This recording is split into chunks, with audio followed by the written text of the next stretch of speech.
Okay, so we are going to chat a little bit about Chapter 6. Chapter 6 covers intellectual wellness. And keep in mind before we get into the content of Chapter 6, remember we are working towards an overall balance, all right? Making sure we have a balance of all of the dimensions in order to live a healthy and well life. So, a couple of the content areas that we're going to cover with intellectual wellness is going to be centered around critical and creative thinking, along with learning preferences and a little bit of the psychology aspect when it comes to working memory and long term memory. But the very first thing that we want to talk about is kind of the concept of intellectual wellness and what it is. Okay, so a couple key words that we want to kind of bring up are going to be creativity and engagement. Okay, so you have an environment. We want to live in a creative environment. We want to be able to engage within our environment. We want to be able to take our resources that we have on our own and combine that with other learning resources that is ultimately going to help expand our knowledge, and that's going to ultimately also improve our skills. And then the other thing we want to make sure we want to include is taking the opportunities that we have presented to us, and we want to be able to problem solve and then therefore open our mind to new ideas, thoughts, and cultures. All right, so one of the first concepts or theories, or I guess tools that we want to talk about is going to be critical thinking. All right, and before I get into the critical thinking aspect, I want to touch on the difference or kind of bring up the fact that both critical and creative thinking is going to be the second tool that we're going to talk about, but both critical and creative thinking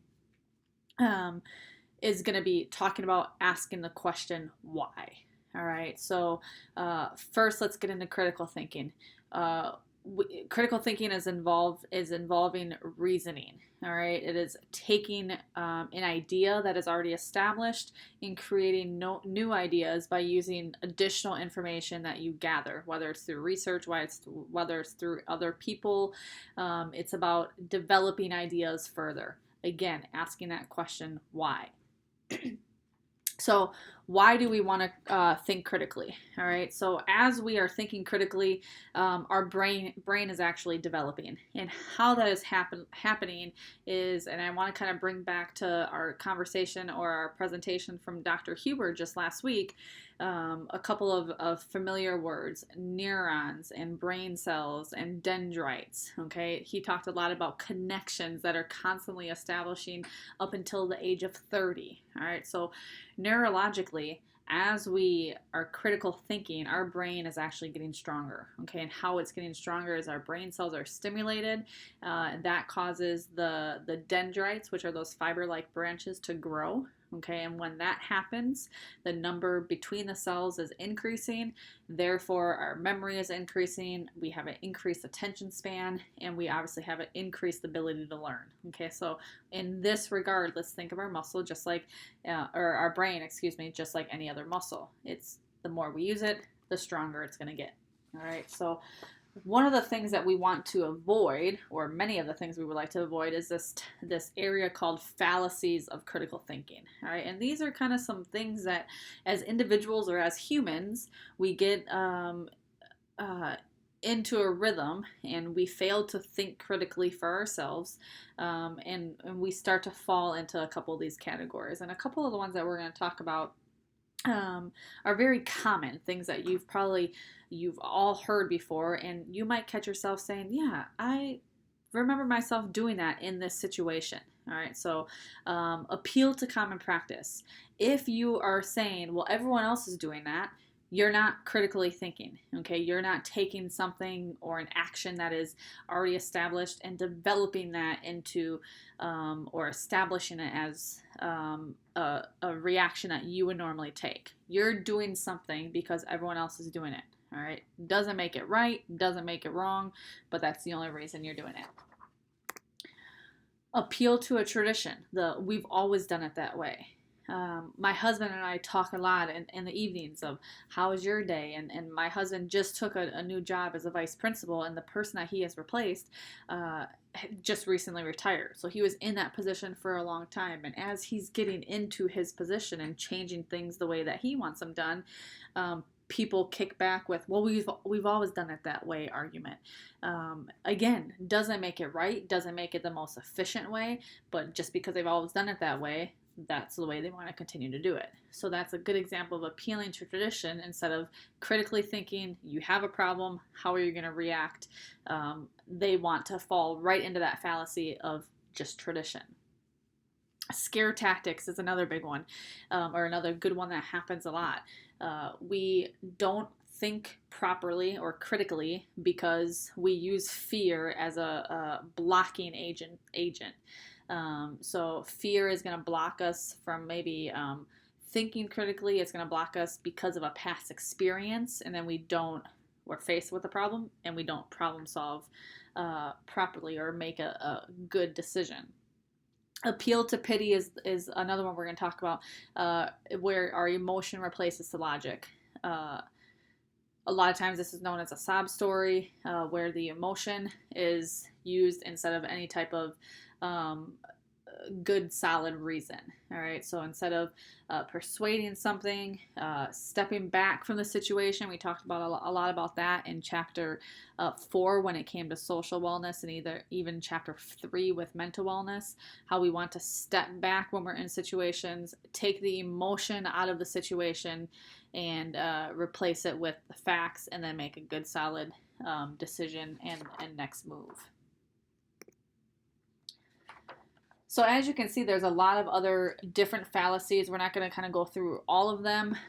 Some of these are ones that you are very familiar with. Some you may not be so familiar with. But a good thing is just making sure that we're familiar with these and understand that this is the biggest thing that comes in between our ability to think critically and not be able to think critically are the fallacies associated with critical thinking. So these are all kind of outlined in your book as well. The same exact chart is in your book. Make sure we are familiar for the exam with a couple of the common ones and the ones that happen most often. The appeal to common practice, which is everyone's doing it that way. The appeal to tradition, we've always done it that way. The scare tactics, using fear to block any rational thinking, and then appealing to pity, which is where the emotion replaces the logic. So what are some solid tips for critical thinking? First and foremost, be aware of your mindset. All right. Make your own decisions. All right. There's a chart a little bit later in the presentation that talks about like how the generations have changed when it comes to critical thinking and using long-term memory and creative thinking.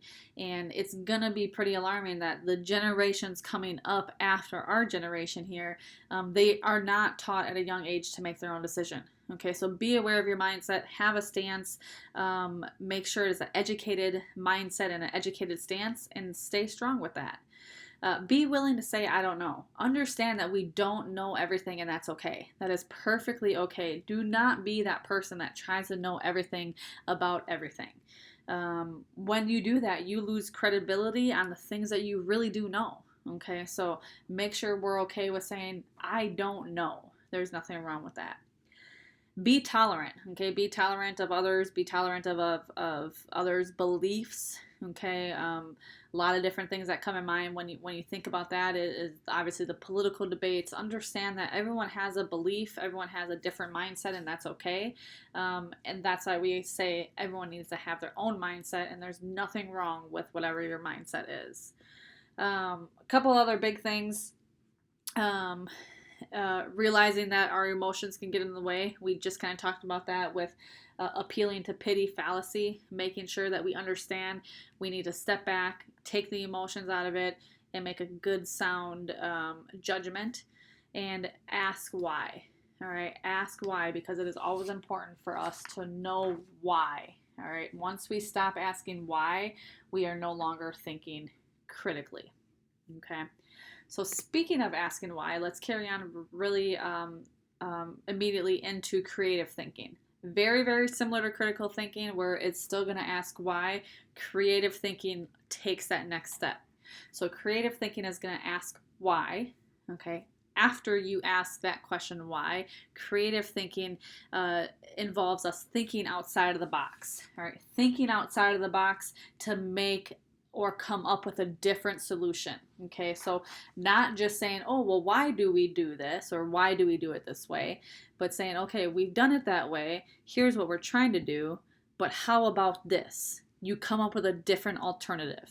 Okay, so creative thinking is asking why, or I'm sorry, critical thinking is asking why, creative thinking is asking why, and then taking that very next step. You can see they are very, very closely related, but we have to think critically in order to get to the ability to generate new ideas by thinking creatively and outside of the box.